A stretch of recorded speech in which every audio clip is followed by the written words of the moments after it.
Neighbors. Can you trust them? Who knows? You sure can't watch them die. Jesus Christ. Anyway, go ahead. Their eyes were underscored with heavy, dark circles, and their hair was greasy and unkempt, like they hadn't showered in a few days. I've known them since my mom moved next door, almost 20 years.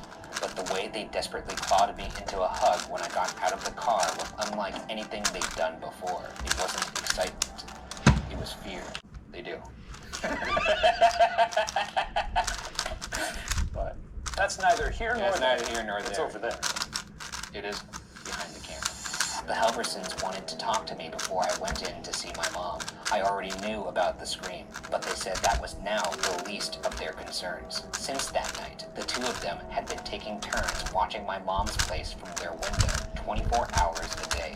Now imagine these two like gripping each other, pulling you into a hug after you get out of your car, and then to calm you down being like, you've been watching your mom on the road, as if she was waiting for something.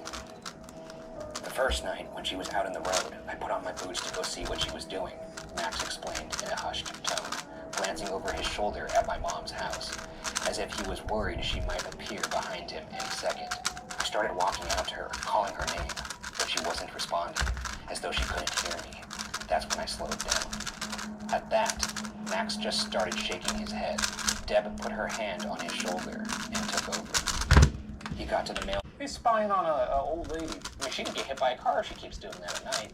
Yeah, though she sounds like she's almost turning into like a werewolf, so maybe she's got good reflexes.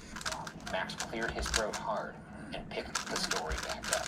That smile, I've never seen anything like it. It turned and ran inside. Max shook his head and stopped, so Deb picked up. All he could talk about was that smile. He kept saying it wasn't human, like it was feral. He said she almost you really hard right now, and you smiled and you had no expression. Yeah, that's crazy shit. When my mom opened the door, she looked tired but glad.